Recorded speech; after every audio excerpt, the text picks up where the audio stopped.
tumenye Bibiliya. Iki ni ikiganiro utegurirwa na Dr. Verenano Makigi ukakigezwaho na Trans World Radio. Soma kandi wige Bibiliya usobanukirwe ijambo ry'Imana.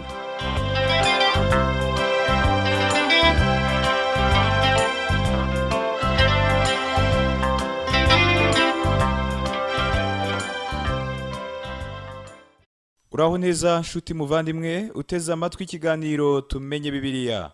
Amahoro y'Imana nabane nawe.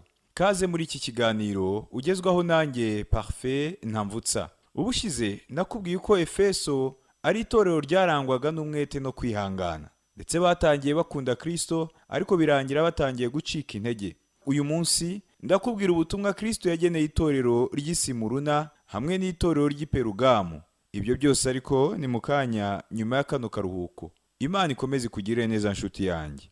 Sambirana usemerera wamamaza inkuru nziza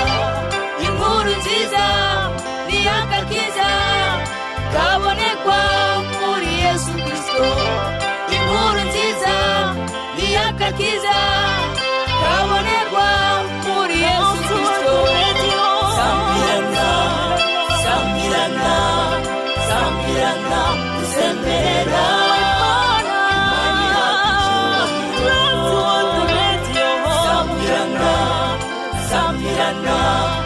Sambirana usemerera Imani yakicyubahiro. Sambirana usemerera Imani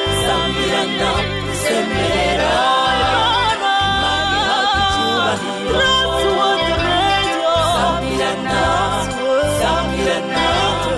Sambirana usemerera Imani yakicyubahiro. Urakoze kuguma hafi y'inyakiramajwi yawe wiyumvira ikiganiro tumenye Bibiliya. Nkuko nari maze kubikubwira, inyigisho y'uyu munsi itugejeje ku rwandiko Kristo yohereje itorero ry'Isimuruna. Simuruna ni itorero ryari ry'abamaritiri cyangwa se abamartire mu ndimi z'amahanga. Abizera benshi bo muri iri torero barishwe kubera guhamya Kristo. Ijambo Simuruna risobanura vino, kandi vino ni ishusho y'imibabaro. Umurwa wa Simuruna uracyariho n'uyu munsi. Uyu munsi wahawe izina ryo mu Giturukiya ukaba witwa Izmir. Uwugezemo ushobora kuyoberwa, ariko ndakubwiza ukuri ko ariyo Simuruna ya kera. Uyu murwa wahoze utuwe n'abantu benshi uhereye igihe washingiwe. Dr. Verenano Makigi avuga ko yigeze kuhatemberera, kandi akavuga ko bakigera muri Izmir, ari nayo Simuruna ya kera, ngo batembereye mu duce twaho dutandukanye twahozemo amatorero ya kera. Simuruna ya kino gihe ni umujyi w'ubucuruzi. Hariho n'abavuga ko Simuruna ya none ariyo Izmir, ngo ishobora kuzatera imbere ikarutana Istanbul, umurwa ukomeye wa Turukiya. Abavuga ibi ngibi bashingira ku kuba Izmir hakomeza kuba umujyi w'ubucuruzi ukomeye. Uyu munsi muri Izmir haratuwe cyane, kandi iyo uhageze uhabona ibisigarira by'uyu mujyi wa kera witwaga Simuruna, ku buryo bitera abantu kwibaza uko kera hari hameze. Makigi avuga ko yakuye amafoto muri uwo mujyi wahoze ari Simuruna ngo azayifashishe mu nyigisho ze. Aya mafoto yerekana ubwiza bw'uko Simuruna ya kera yari imeze. Bivugwa ko Simuruna wari umwe mu mijyi myiza cyane yo muri Aziya. Yitwaga ururabo cyangwa se ubwiza, kandi hageze igihe Simuruna yitwa ikamba rya Aziya. Inyubako nini cyane yari mu Bugiriki bwa kera yitwa Acropolis yari yubatse ku musozi witwa Pagos. Bivugwa kandi ko uyu mujyi wa Simuruna wahozeho uhereye mu mwaka w'ibihumbi 2000 mbere y'ivuka rya Yesu Kristo. Uyu mujyi wahoze ari uw'Abaheti, ukaba warubatswe kuri uwo musozi witwa Pagos. Nyuma uwitwa Alexandre Mukuru aza kuyihindura umujyi ukomeye cyane, ndetse arawubaka bitangaje. Kuri uwo musozi wa Pagos hariyo imihanda minini cyane. Simuruna yiswe ikamba rya Aziya kuko ya nyubako y'igitangaza yo mu Bugiriki bwa kera yari yubatse ku gasongero k'uwo mujyi, maze ku ruhande rw'iyo nyubako yitwaga Acropolis huzuye indabo nyinshi n'ibiti. Uyu mujyi wa Simuruna rwose wari mwiza cyane, kandi wari uw'igikundiro. Ukaba kandi warimo amazu meza n'insengero zitandukanye. harimo urusengero rw'ikigirwamana cy'Abagiriki cyitwaga Zeus, hakabamo kandi urusengero rw'ikigirwamana cy'Abagiriki cyitwaga Cybele ari nayo Diana. Hari kandi urusengero rw'ikigirwamana cyitwaga Aphrodite, hakaba hari n'urusengero rw'ikigirwamana cyitwaga Apollo, hamwe n'urusengero rw'ikigirwamana cyitwaga Asclepius. Simuruna kandi yari ifite inyubako nini cyane yakorerwagamo ibirori by'imyidagaduro, hamwe n'indi nyubako yakorerwagamo imiziki. Sinareka kuvuga ko Simuruna hari mu rugo rw'umuziki. Isimuruna nanone hari iyo stade nini cyane, kandi muri iyo stade uwitwa Polycarpe wahoze ari umushumba w'itorero ry'Isimuruna yiciwemo, apfana n'abahoze ari abanyeshuri b'intumwa Yohana. Ababishwe batwitswe bazira kuvuga Kristo hari mu mwaka w'155 nyuma y'ivuka rya Yesu Kristo. Mu buvanganzo bwa Gikristo, Simuruna bisobanura imibabaro. Umwami Yesu mu rwandiko yoherereje itorero ry'Isimuruna yababwiye ko azi amakuba yabo n'ubukene bwabo. Tubona ko Kristo atigeze avuga ijambo ryo kugaya abo mu itorero ry'Isimuruna cyangwa abo mu itorero ry'i Philadelphia. Kristo nta jambo ryo kugaya yigeze avuga kuri ayo matorero abiri, kandi igitangaje ni ukuntu imijyi yarimo ayo matorero abiri, ndavuga Simuruna na Philadelphia, ariyo mijyi yonyine ikiriho n'uyu munsi. Igitereko cy'amatabaza yo mu itorero ry'Isimuruna na Philadelphia cyarazamuwe, ariko sinareka kuvuga ko uyu munsi hasigaye abakristo bake muri Izmir. Nubwo abakristo bari Izmir bavuga ubutumwa bihishe, kubera ko Turukiya none yabaye igihugu cy'Abisilamu, ntibikuraho ko twebwe abo mu bindi bihugu byemera Kristo tubana n'abizera bo muri Izmir mu buryo bw'umwuka. Kandi tuzi ko na kera abakristo b'Isimuruna batotezwaga kugeza no muri Turukiya kino gihe. Twabonye ko itorero rya Efeso ryashushanyaga itorero ry'intumwa, ari ryo rizwi nka Eglise Apostolique ya kino gihe cyangwa se Apostolic Church.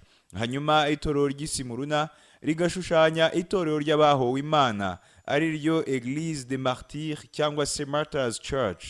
Rikaba ryarabayeho kuva mu mwaka w'100 nyuma y'ivuka rya Yesu Kristo kugeza hagana mu mwaka wa 314 nyuma y'ivuka rya Yesu Kristo.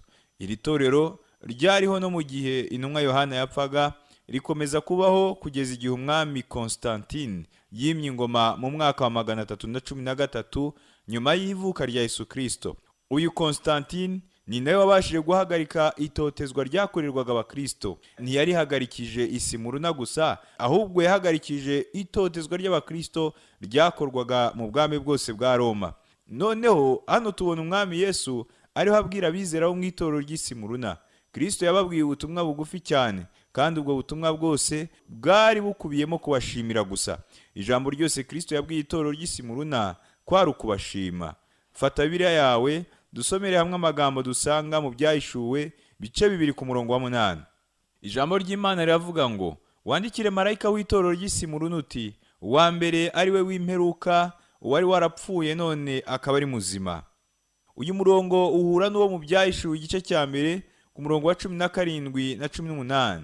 Havuga ngo, mubonye ntyo mwikubita imbere nk'upfuye, anshyiraho ukuboko kw'iburyo arambwira ati, witinya, ndi uwa mbere kandi ndi uw'imperuka kandi nduhoraho. Icyakora nari narapfuye, ariko none dore mporaho iteka ryose, kandi mfite imfunguzo z'urupfu n'iz'ikuzimu. Tubona ko hari ishusho umwami wacu yakuye muri iri yerekwa rya Yohana, agira ngo ibonekere buri torero yariho yandikira. Ku itorero ry'Isimuruna rero, umwami wacu yafashe ishusho igira iti, uwa mbere ari nawe w'imperuka, wari warapfuye none akaba ari muzima. Turasomye ngo uwa mbere ari nawe w'imperuka, bisobanura ko nta kindi kintu cyabayeho mbere ye, kandi nta n'ikindi kintu kizabaho nyuma ye. Niwe w'iteka ryose. Abizera batotezwaga muri icyo gihe bagombaga kumenya ko Kristo ari uzashyiraho iherezo kuri iryo totezwa, kandi ko iryo totezwa ari umugambi w'Imana. Sambirana, usemerera, wamamaza inkuru nziza, inkuru nziza ni agakiza kabonekwa muri Yesu Kristo. Inkuru nziza ni agakiza kabonekwa muri Yesu Kristo. Sambirana, sambirana, sambirana, usemerera, Imana ihabwa icyubahiro.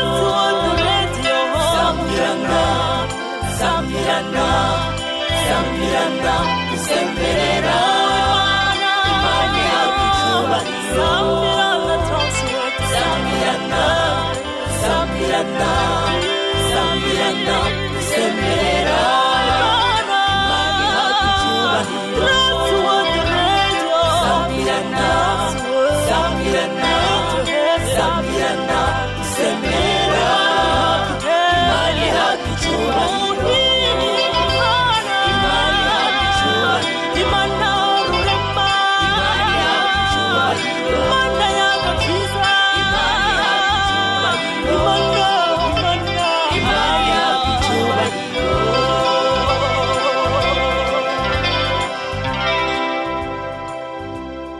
Twasomye kandi ngo uwari warapfuye none akaba ari muzima. Ubu bwari ubutumwa bukomeye cyane kubahorwaga Imana muri icyo gihe. Gutsinda urupfu kwa Kristo byamushushanyirije hamwe n'abizera miliyoni 5 bishwe bahowe kuvuga Kristo mu gihe cy'itotezwa.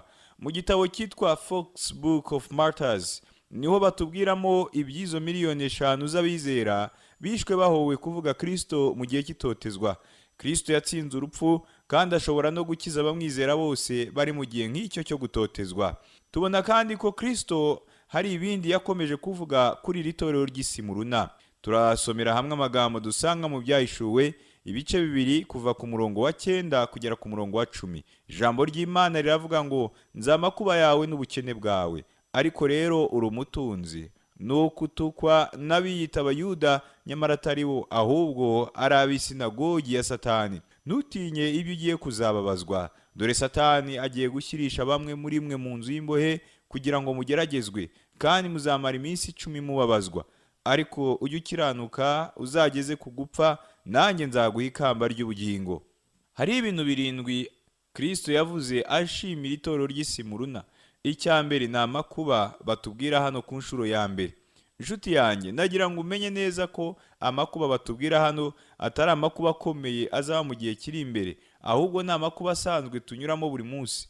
Inshuti yanjye, ndagira ngo ubwire kandi ko gutotezwa kwabayeho mu gihe cy'abami b'Abaroma atari yo makuba akomeye dutegereje, no gutotezwa kwa kino gihe kandi si yo makuba akomeye azabaho. Ariko rero tugomba kumenya neza ko itorero ry'Isimuruna ryanyuze mu makuba kandi bababazwa bazira kuvuga umwami Yesu Kristo. Icya kabiri ni ubukene, bisobanura kutagira ikintu na kimwe. Itorero rya mbere ryari ririmo abakene benshi. Iyo abakire bakizwaga, ubutunzi bwabo bwahitaga bufatwa n'ubutegetsi bwariho. Twasomye nanone ngo ariko uri umutunzi.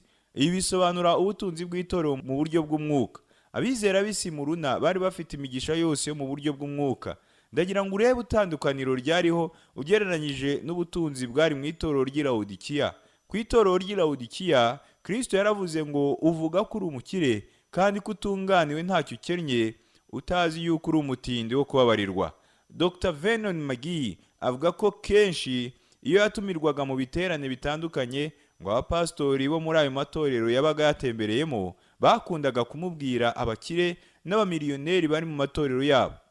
Nyamara bahowe Kristo kera si ibyo birataga, kuko mu materaniro yabo yiberagamo gusa imbata, abahoze ari imbata, abatorotse ububata, abavuye mu bubata, abakene hamwe n'abandi benshi basize amafaranga yabo kubwo guhinduka abakristo. Icya gatatu nuko utukwa n'abiyita Abayuda nyamara atari bo, ahubwo ari ab'isinagogi ya Satani.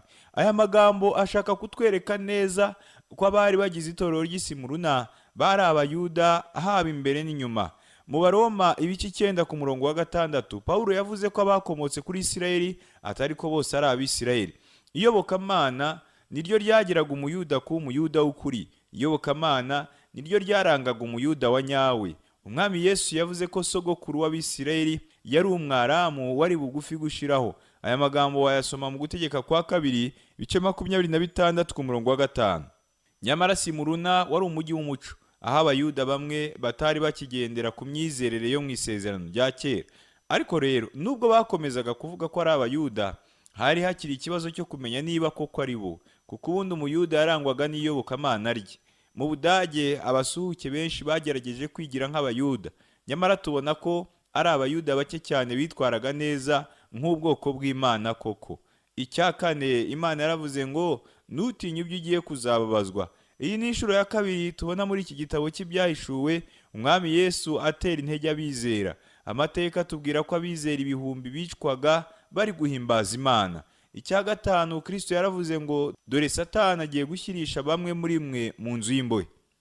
Tuzaganira kuri iki kiremwa giteye ubwoba nyuma, ariko tubona ko Kristo ahamya neza ko Satani ari we nyirabayazana wo gutotezwa kw'abera b'isi mu runa.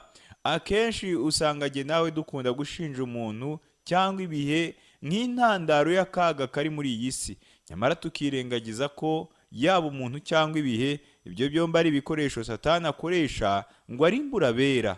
Hano rero tubona ko Umwami Yesu yerekana neza ko Satani ari we muzi w'ibibazo duhura nabyo. Inshuti yanjye, nshobora kunyura mu bibazo maze ngatangira kuvuga ko ari igihano cy'Imana, ariko naje gusanga ibibazo byinshi abera banyuramo nyirabayazana wabyo ari Satani. Icya gatandatu, Kristo yaravuze ngo kandi muzamara iminsi 10 mubabazwa. Ibi bisobanura ibihe 10 byo gutotezwa abera ba kera babayemo, byaranzwe n'ingoma 10 zose z'abami bategetse Uroma. Izo ngoma 10 zikaba ari izi zikurikira.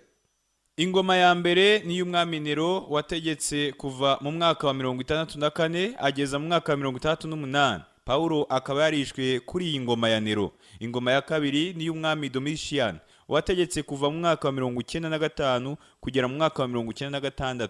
Yohana nawe akaba yarahunze muri iki gihe. Ingoma ya gatatu ni ya Trajan wategetse kuva mu mwaka wa 104 ageza mu mwaka wa 117. Icyo gihe uwitwa Ignatius yatwikiwe ku rumambo. Ingoma ya kane ni ya Marcus Aurelius wategetse kuva mu mwaka wa 161 ageza mu mwaka wa 180. Icyo gihe uwitwa Polycarpe nawe yarishwe.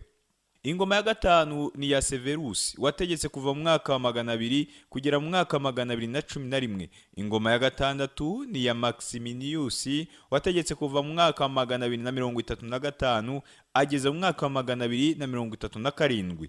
Ingoma ya karindwi ni ya Decius wategetse kuva mu mwaka wa 250 ageza mu mwaka wa 253. Ingoma ya munani ni ya Valerian wategetse kuva mu mwaka wa 257 ageza mu mwaka wa 260.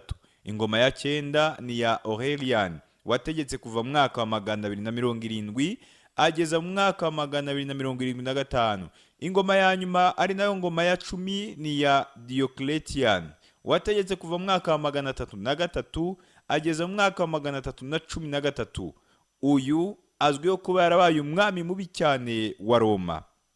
Ikindi cya karindwi, Kristo yabwiye itorero ry'isi mu runa, yaravuze ngo ari kujya ukiranuka uzageze ku gupfa. Kandi koko niko abakristo b'isi mu runa bari bameze, kuko benshi muri bo bishwe bazize kuvuga Kristo. Kristo nawe abasezeranya ikamba ry'ubugingo. Ndagira ngo wibuke ko hano Kristo yabwiraga abizera bo mu itorero ry'isi mu runa, kandi isi mu runa yafatwaga nk'umujyi w'ikamba. Biratangaje rero kumva ukuntu Kristo yasezeranyije ikamba bera b'isi mu runa, atari ikamba ry'indabo cyangwa ikamba ryangirika, ahubwo Kristo yabasezeranyije ikamba ry'iteka ryose. Uwiteka afite amakamba adasanzwe ku bari kubabara bamuzira. Kandi nanjye nzi bamwe mu bera beza babayeho bazahabwa ayo makamba umunsi umwe. Nshuti yanjye, niba uyu munsi uri kubabara kandi ukaba wibaza impamvu Imana itagutabara, nuko hari ikiziri kugutegurira kandi cy'iteka ryose. Ndakubwiza ukuri kuzabona icyiza kitazabonwa n'uwari we wese keretse uwitwaye neza nkawe. Muri Yakobo igice cya mbere ku murongo wa 12 haravuga ngo hahirwa umuntu wihanganira ibimugerageza, kuko namara kwemerwa azahabwa ikamba ry'ubugingo iry'Imana yasezeranyije abayikunda. Inshuti yanjye, ndakubwiza ukuri ko umunsi umwe uzahabwa ikamba ry'ubugingo. Mbega umugisha uteguriwe ababaye uyu munsi. Mu Byahishuwe ibice 2 ku murongo wa 11 haravuga ngo ufite ugutwi niyumva iby'umwuka abwira amatorero, unesha ntacyo azatwarwa n'urupfu rwa kabiri. Ngo ufite ugutwi niyumva iby'umwuka abwira amatorero. Inshuti yanjye, mbese uyu munsi wawumvise umwuka w'Imana? Mbese yaba ari kuvugana nawe nonaha? Twasomyemo ijambo nanone rivuga ngo urupfu rwa kabiri. Dwight L. Moody yakomoje kuri iyi ngingo, aho yavuze ngo uwavutse rimwe azapfa kabiri, naho uwavutse kabiri azapfa rimwe. Ni ukuvuga ngo uzaba akiriho igitorero rizazamurwa, uwo ntabwo azaba agipfuye. Urupfu rwa kabiri ntabwo rureba abizera, ahubwo rureba abatizera gusa. Urupfu rwa mbere ni uru rusanzwe rutwara umubiri. Urupfu rwa kabiri ni urutwara ubugingo hamwe n'umwuka, rukaba rusobanura gutandukana n'Imana iteka ryose. Nta mwizera rero uzapfura urupfu rwa kabiri. Sambirana, usemberera sambirana usemerera wamamaza inkuru nziza, inkuru nziza ni agakiza kabonekwa muri Yesu Kristo. Inkuru nziza ni agakiza kabonekwa muri Yesu Kristo. Sambirana, sambirana, sambirana usemerera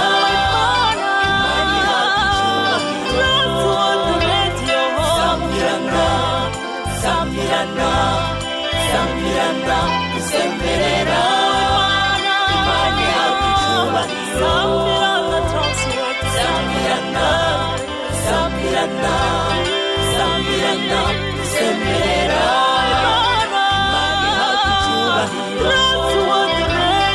Sambirana, sambirana, sambirana usemerera imana yacu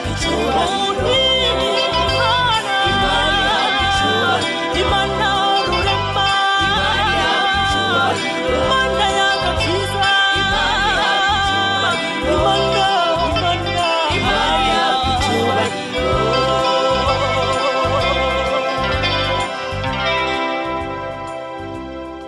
Urakoze kuguma hafi y'inyakiramajwi yawe wiyumvira ikiganiro tumenye Bibiliya. Inyigisho y'uyu munsi iratwinjiza kandi ku yindi ngingo ivuga ibyerekeranye n'urwandiko Kristo yoherereje itorero ry'i Perugamo.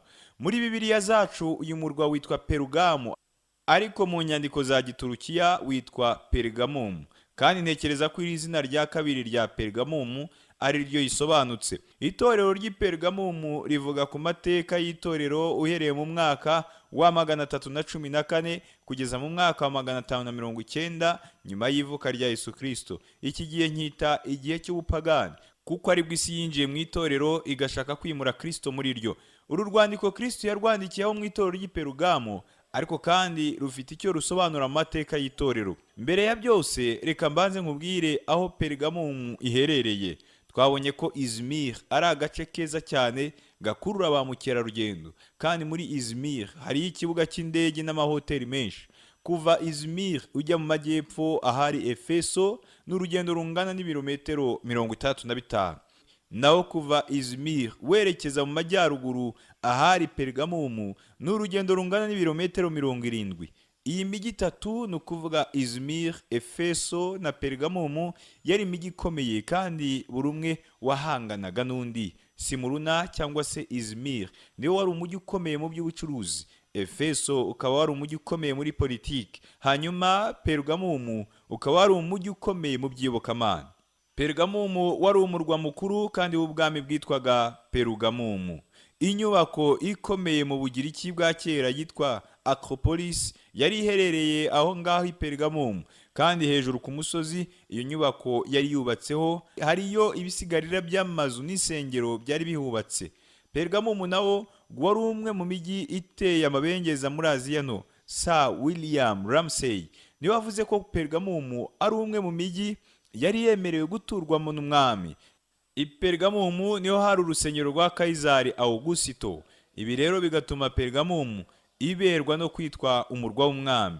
Augusito cyangwa se Jules Caesar yazaga muri uyu mujyi cyane cyane iyo ikirere cyabaga gikonjemo gake. Pergamum ntabwo wari umujyi w'ubucuruzi nka Simuruna, kuko ntiwakoraga ku mazi, kandi wari kure y'imihanda ikomeye yanyuragamo ibicuruzwa byavaga muri Aziya bijya mu Burayi. Ariko rero ibi ntibyabuzaga Pergamum kuba umwe mu mijyi ikomeye wubatswe mu buryo umwanzi atapfa kuwutera. Uyu mujyi wa Pergamum wari wubatswe ku musozi, kandi aho niho hari inyubako ya kera yitwa Acropolis, ikaba yari inegeranye n'ikibaya kinini cyitwa Caicos. Umujyi nyawo wa Pergamum rero wari wubatse hagati y'inzuzi ebyiri zisukaga muri icyo kibaya cya Caicos. Gusura ahari hubatse uyu mujyi ni ibintu bishimishije cyane, kuko mbere ya byose ubona uwo musozi umujyi wa Pergamum wari wubatseho. Hejuru aho niho usanga ibisigarira byari biwubatseho. Ntabwo i Pergamum hari insengero zubatse neza gusa, ahubwo hariyo n'isomero rikomeye cyane ry'abapagani. Iri somero ryabagamo ibitabo bigera ku 200,000. Ni nayo mpamvu uyu mujyi wiswe Pergamum cyangwa Pergamena. riva ku ijambo parchment, aribyo bisobanura impapuro cyangwa inyandiko. Iri somero niryo witwa Mark Antony yahaye umukunzi we witwaga Cleopatre, nuko Cleopatre nawe aryimurira mu mujyi wa Alexandria muri Egiputa. Iri somero ni rimwe mu masomero akomeye cyane isi yigeze kugira. Iryo somero rero ryakomotse i Pergamum. Niba warageze mu mujyi wa Istanbul ukajya no muri Hagia Sophia ya Turkiya, uzabona ko ibintu byinshi biri muri iyo nyubako ari ibyavuye i Pergamum, kuko hari igihe cyageze nk'indi mijyi yose Pergamum irasenywa kandi isahurwa n'abanzi. Mu Byahishuwe ibice bibiri ku murongo wa 12 haravuga ngo, wandikire marayika w'itorero ry'i Perugamo uti, ufite inkota ityaye ifite ubugi impande zombi. Ngo marayika w'itorero ry'i Perugamo, kimwe n'izindi nzandiko tumaze kubona, uru rwandiko rwohererejwe marayika cyangwa intumwa cyangwa pastori w'itorero ry'i Perugamo. Ngo ufite inkota ityaye ifite ubugi impande zombi. Iyi nkota isobanura ijambo ry'Imana. Ijambo ry'Imana rifite igisubizo ku bukene bw'umuntu no ku cyaha cye. Kandi rero tuzi ko Perugamo ari iyobokamana ripfuye. Perugamo wari umujyi w'iyobokamana ariko ripfuye. Kugira ngo rero bagire iyobokamana rizima, nuko abi Perugamo bagombaga guhindukira ijambo ry'Imana. Sinatandukana nawe ntakugejeje incamake y'ibyo twaganiriye. Twabonye ko Kristo yashimye itorero ry'Isimuruna rizwiho kuba ari itorero ry'abahowe kuvuga Kristo. Nubwo ryarimo abakene, ariko Kristo yamije ko ari abakire mu buryo bw'umwuka. Kuko nyuma y'amakuba barimo babikiwe ikamba ry'iteka ryose. Nyamara itorero ry'i Perugamo Kristo yararigaye kuko ryarimo iyobokamana ripfuye. Reka dusenga Imana. Data wo mu ijuru, wowe ureba mu mitima yacu ntureba inyuma habonwa n'amaso gusa. Ndagushimiye kuko utarobanura ku butoni, ahubwo ko ukubaha wese kandi akagukiranukira ari we wemera. Tugirire neza kandi uduhe umutima wo kugukunda no kwanga ikibi cyose cyatuma tukubabaza. Kubwa Yesu Kristo umwami wacu. Amen. Urakoze gutega amatwi ikiganiro cy'uyu munsi. Ubutaha ningaruka nzakubwira ibyo Kristo yashimye mu itorero ry'i Perugamo, mubwire n'ibyo yabagayeho, abaziza kwijandika mu nyigisho za Balamu no mu myizerere y'Abanikolayiti. Mu gusoza umwami arakubwira ngo, dore ndaza vuba, hahirwa uwitondera amagambo y'ubuhanuzi bw'iki gitabo.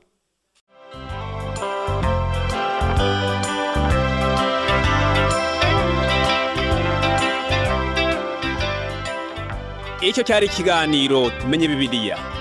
Nimba wifuza kugira ikibazo, kudutera inkunga cyangwa kuduha ubuhamya, ushobora guhamagara cyangwa kohereza ubutumwa bugufiya kuri telefoni igendanwa.